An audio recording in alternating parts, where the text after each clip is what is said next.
I'm Russ, and this is another Raid Shadow Legends video. Guys, today I want to walk you through Lizardmen Stage 21 Faction Crypt. The crypt is open currently. I was able I beat it before with this team, but I was able to run through it a couple more times, just a refresher, so I can walk you through how I was able to beat it, also the champions I used. Right here, Razin, Broadmaw, Venomage, Skathix, and Aox. Remember, these are the 5 champions that I used. I was able to beat the content. We'll walk you through their kits real quick. Again, my key to beating faction crypts is, can I do it with the most minimal builds possible?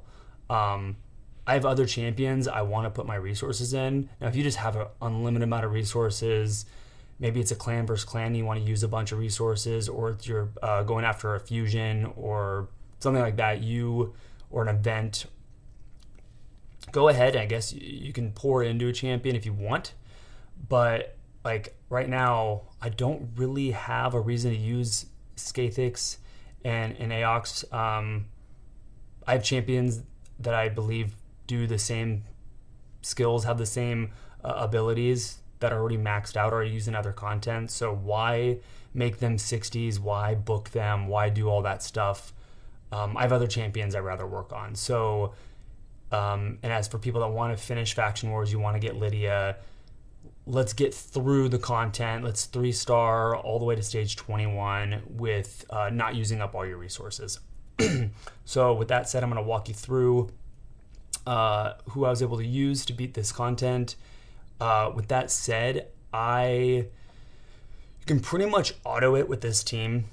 The only thing I would recommend is, before you get to the boss, maybe take it off auto and manually just use your A1s, just so that all your skills are off cooldown, ready to go into the fight with the boss. And it wouldn't hurt to manual the boss, just to make sure. He doesn't do anything special. He removes debuffs, so maybe placing 1 debuff on him, let him remove that, and then pile a bunch of debuffs on him might be a good strategy. I actually piled a bunch of debuffs on him. He removed all of them. I was still able to beat him 3-star. But yeah, that'd be my only recommendation. He's the boss that just hits super hard and removes debuffs. He does have the skill where he stuns everyone and fears one champion, and that's the one he pinpoints, but really just does a lot of damage. So healing's important. Revive is extremely important. I don't think you can get through this content, through this boss, without a revive champion. I don't think you'd have to stack so much health. I think he also, this boss ignores defense. That's another thing that he does, but he's going to do too much damage, and unless you can kill him in very few hits, and I don't think there's champions that I know of, builds you could do to kill him before he can kill at least one of your champions. I could be wrong. I haven't found that. He kills at least 2 of my champions, but luckily there's a revive and Broadmaw, so we'll get to him in a second. But first, Razin masteries. He is built for clan boss. These are the clan boss masteries. With that said, he's built for clan boss. He's built with a lot of defense. He's a defense-based champion, which gives him sustainability and survivability, except for this boss ignores defense. But I'm not going to switch around all his gear just to beat Faction Wars if I don't have to, and I didn't have to, fortunately. We'll walk through his kit real quick. Attacks one enemy 3 times, has a 20% chance of removing a random buff from the target. Nothing too special when it comes to this content. Attacks 1 enemy, has a 75% chance of placing decreased defense, which is big. Killing that boss as quickly as possible. And then a 25% weaken debuff. This is all based on defense. So again, you want a lot of defense on him. And attacks all enemies, decreases the turn meter by 100%. That's big. I mean, just in all content, that has a lot to do with slowing people down, getting their turn meters down. You get more turns against the boss. This is really big. Oh, and he is booked. Again, this is a champion I've had for a long time. Someone worth booking. That's another thing I want to say. Some of these champions, I'm not saying they're not good. Some of these, actually, you could go ahead and just max these champions and book them. They are very viable in places in the game if you don't have champions that are kind of very similar. You really can't go wrong, though. It's not a waste necessarily to invest in these champions.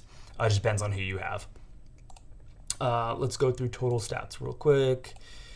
42,000 health. Again, for the Crypt boss, more health would be helpful. A lot of defense because he's based on defense's attacks. Speed, 177, could be quicker. Almost 100% crit damage, or crit rate, I mean.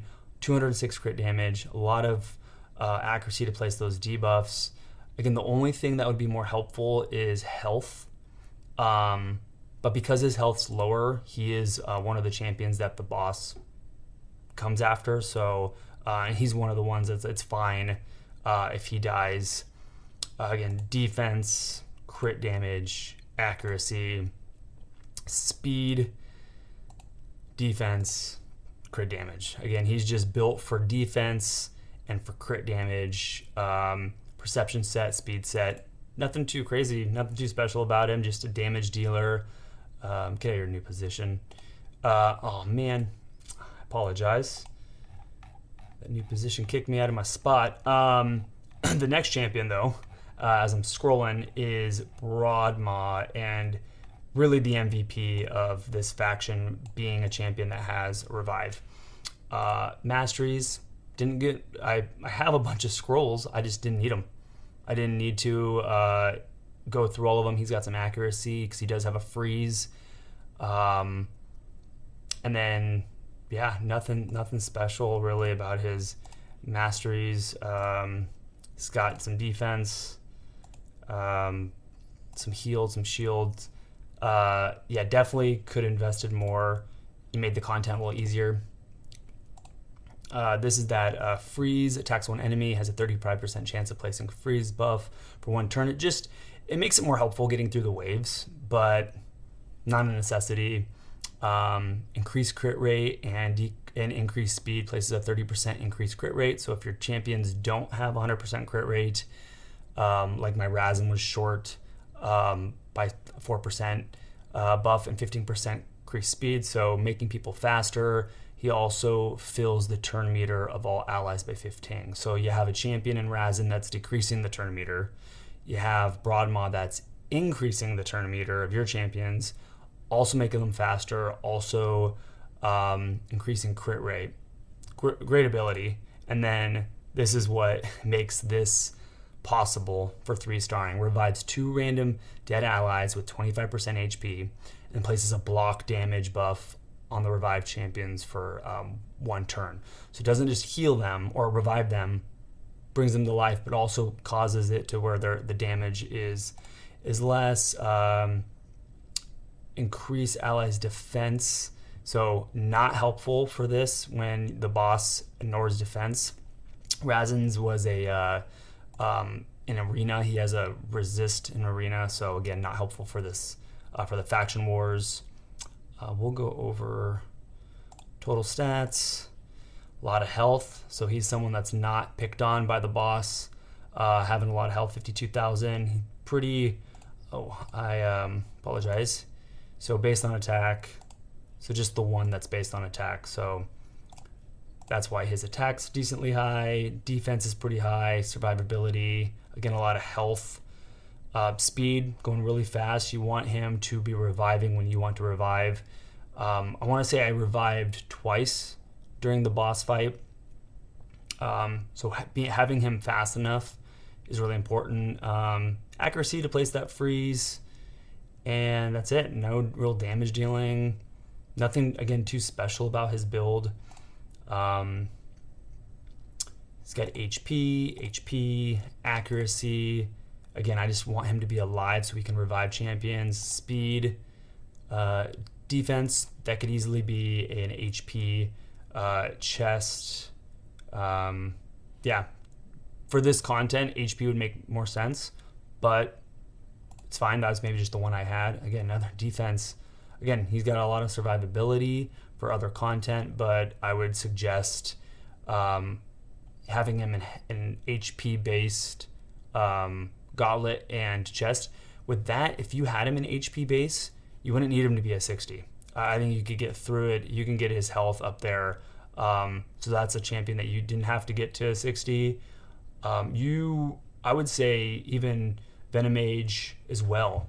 You could go without 60 his masteries. I was building him for Clan Boss. I haven't got him fully figured out yet. Sorry. Let's go back real quick. I'm all over the place. Broadmaw is booked. Okay, just want to make sure I clarify that. And so is Venom Mage. He's just a damage dealing, poison landing champion. Masteries, again, don't just copy, but this is my build. I was aiming for some accuracy for placing debuffs and then just damage. So he's got his attack one enemy 2 times, decreases the target's max HP by 75% of the damage inflicted if they are under heal reduction. He just is great for clearing through the waves. Each hit has a 35% chance of activating up to 2 poison debuffs on the target. So when you have those poisons that he puts on, he'll have them explode based on attack. Again, another based on attack-based champion, or support attack-based champion. Attacks one enemy has a 75% chance of placing a 60% decreased defense. So another decreased defense champion debuff for 2 turns also has a 75% chance of placing a 50% decreased attack, which is helpful, especially against the boss. Debuff for 2 turns if the target is under a poison buff. Again, this is why the accuracy is needed, but this is the big poison. Attacks all enemies, has a 75% chance of placing a 100% heal reduction debuff for 3 turns. Also has a 75% chance of placing 2 5% poison debuffs for 2 turns. Again, that you can get to 100%. So guarantee heal reduction, guarantee poison, and that just synergizes with his poison bomb and his decreased attack because of poison. And then enemies under heal reduction debuff inflicts 15% less damage. Just a great damage dealing champion. He's putting poisons, which is great for the boss. Heal reduction. He's also causing less damage to your champions. He's got a decreased defense. Increase accuracy in all battles. So if you're wanting to place debuffs, your accuracy is not quite high enough. You can use him as your lead. Same with Aethix. He isn't, again, I was building him for Clan Boss, so Stalwart set, but against this boss doesn't have an AoE, so Stalwart's not necessarily, you don't need Stalwart for him. Again, I built these champions for other content, not for beating Faction Wars. They just happen to get the job done. HP for survivability, attack, because his attacks are based on attack, accuracy to place all those debuffs, speed, defense for survivability, crit damage. Sorry, I forgot to show you his total stats. So he's doing damage, he's placing those debuffs. His accuracy could be higher. I have him a lot of defense, just because defense and health are a good survivability. If you're just trying to get through Faction War Stage 21, you could just stack up more health and not worry about the defense. Speed, more speed the better. Crit damage, again, I have an increased crit rate, but pretty much almost 100% anyways. Damage, yeah. And like I was going through before I got to show you all his total stats. HP for survivability, attack. It's based on attack, accuracy, speed, defense could be health, and then crit damage. I could put him in all perception. Would probably be, for beating stage 21 would be better. He would increase his speed and his accuracy. Could also put him in any set that boosts health, any one that boosts attack. crit damage, crit rate, if you're trying to get to crit rate. All those simple sets would be totally viable for him. Skathix, got him in a bunch of speed sets. Here's his masteries, some accuracy, a little bit of damage. Again, not maxed out, didn't need to. Attacks, one enemy has a 30% chance of placing a decreased speed. So I've got increased speed on one champion, increased turn meter. I got a decreased turn meter, decrease defense, heal reduction, and now a decreased speed. So just a lot of buffs and debuffs, which is super helpful. He is not booked out, so to show you didn't need him booked. I didn't need him booked to beat this content. It decreases speed, which is helpful. Again, another skill not booked. Attacks all enemies, has a 75% chance of stealing one random buff from each enemy. Again, helpful for the content of the waves, but the boss doesn't put buffs on himself, so this doesn't work against the boss. This is really the main reason for using Skathix, I think. It does have the decreased speed on his A1, but removes all debuffs from all allies and places a block buffs buff and a shield buff on all allies for 2 turns. The shield buff is equal to 20% of this champion's max HP. So build him with a lot of HP. He's putting a block debuffs and a shield, which, again, putting that shield up, a lot of health on your champions is going to help you. You don't want the boss being able to kill any of your champions with one hit. If you can kill them with one hit, you're kind of done. That's too quick, and he's going to kill through too many champions before you get, unless your Broadmaw is just crazy speed. If you got him up to like 300 speed or something, maybe you can go fast enough to revive your champions, but you just want to have health on them, and you want this. The shield is super helpful, so with that revive and the shield, and then I'll get to Aox in a second, who has a heal. And then places a block damage buff on this champion for 1 turn whenever their HP drops below 30. So this is helpful too if this is the champion that the boss is aiming for, block damage. So to actually have him with lower health than your other champions would be smart, because he's going to get picked on and he's going to activate that block damage. Resistance in all battles. I can't remember if it was Aox or Venomage. I think it was Venomage that I used for their aura. And then again, this is a 50 champion. Keep going out of order here. Let's go through total. So health, 46,000 health. Nothing special. Oh man. Sorry, what was his attack? So he's based on attack. Forget to look at that. So his attack could be higher to help him do more damage, but it's not really about his damage dealing. He's really fast. I have him in all speed sets. And accuracy, just placing debuffs, placing those shields. And the shield's based off his health. So getting his health. So it's kind of, his health increases his shield, but having the lowest health would have the boss pick on him, and he has that damage reduction. So that'd be interesting if you could get everybody's health high and just have him slightly less than everyone. 46,000 health's pretty good. Just check real quick what I have. 42, because he ends up picking on Razin and Aox. Aox only got 30,000 health. So really, ideally, you would want Aox to have more health. Pretty much if I had him over 46,000, and that way the boss is picking on Skathix and Razin, or it could be Skathix and Venomage, doesn't really matter. Whoever are the 2 lowest health.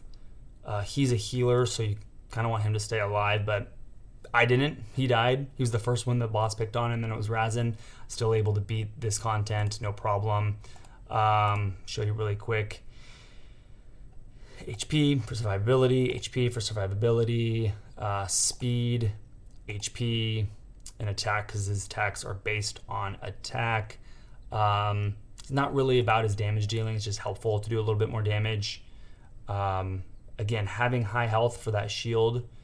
Again, you could try to have all of them really high health and have him just have just slightly less health. Or don't worry about the whole 30% damage. I didn't affect my battle with the Stage 21 boss. I could have just dumped more health onto him and really increased that shield. And then Aox, the Remember, Masteries, not finished. Again, just a little bit of damage, some accuracy, help putting up heals. Skills, and he don't got he's got some books in him. Attacks one enemy 2 times. Each hit has a 10% chance of placing a 5% poison. So here's some more poisons, which is great. That mixes well with Venom Mage and his poison explosion. So just increase the damage. He's based on attack. Again, another based on attack. Attacks one enemy, heals all allies by 10% of their max HP. Heals each ally by an extra 2.5% for each debuff on the target. So you stack up a bunch of those debuffs, and he's going to do even more healing. Having that on another cooldown would have been helpful. Places a 50% decrease attack debuff. So another champion, that's the second one that has a decrease attack debuff on all allies for 2 turns. Also has a 75% chance of decreasing each enemy's turn meter by 20%. Places a 30% decreased crit rate debuff on the target for 2 turns if they have 50% or more turn meter after the turn meter decrease. So decreased crit rate, super helpful. Again, another turn meter manipulation champion. That's 3. We have 2 that decrease the turn meter of the champion of the boss or the champions that you're against, and 1 that increases your turn meter. You're just going to want to be going as fast as possible, putting on those debuffs on, putting all your buffs on, just doing damage, and then reviving your champions. And then his passive increases the duration of 2 random debuffs on the attacker by 1 turn when attacked. Occurs once per hit. Yeah. And here's his gear. He's at 50. Like I already showed you, he's got not a lot of health. It'd be helpful to have more health. Again, you just need enough. 30,000 is enough where it takes 2 hits from the boss to kill him. As long as you have, I guess 30 would probably, be the magic number. At least 30-ish. That way it takes the boss 2 hits, and that gives you enough time to revive champions. His attacks are based on attack. He has a ton of defense. Not sure why. I don't know if I was building him for other content, maybe for a clan boss. Defense doesn't help. Survivability, I definitely should have poured health into him. Speed, just going fast enough, doesn't really do any damage. No real accuracy. He's not built well at all. Probably the champion I put the least amount of resources in. Not booked. Nothing special about his numbers. So again, this is all I needed to beat this content. Some of my other champions are all booked and they're level 60s, and there's some good stats on them, but I was able to beat it. This is the guy that got picked on. He got killed, but it wasn't a problem.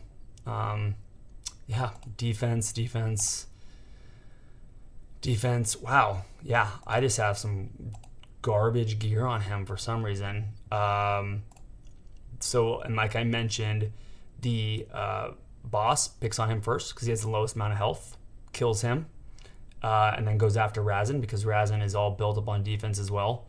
And then he dies. Pretty much what happens is Aox gets hit. Go through, is doing damage. Aox gets hit again. Broadmaw revives. And then the boss goes after Razin, hits him once, and then hits him again as I'm doing damage, and then goes after Aox again, hits him once, hits him twice, So the boss, I guess, takes 6 total hits, and he's not going to spread those hits out. The one attack that stuns everybody and puts fear on one champion, that's random who gets feared. So there's a chance that maybe he doesn't attack the same champion twice, but his normal attack, he's just going after the same champion until they're dead. But yeah, just let that champion die and then revive him with Broadmaw. Let 2 champions die, revive him with Broadmaw, and then by then the boss is down to pretty much 0 health. You can just kill him. So hopefully that's helpful. If you have those champions, hopefully those are champions that are a little easier to obtain. Man, I'm all over the place when I'm talking. Real quick, I always want to show you, I did 66. I do have 63 stars. I did max this, so I'm not just saying I did and showing you these champions. But yeah, I was able to beat stage 21 Faction Crypt Lizardmen. Hopefully this helps. Hopefully you have those champions. Hopefully these builds show you kind of what you need and what you don't need. The bare minimum you need to beat this stage. We're all trying to get Lydia if you don't have her, and hopefully pushing and grinding to get her before Shadowkin opens up in the next week or so. So yeah, for all of you out there, hopefully this video is helpful. Good luck through your faction crypts and your faction wars, and until next time, see you later.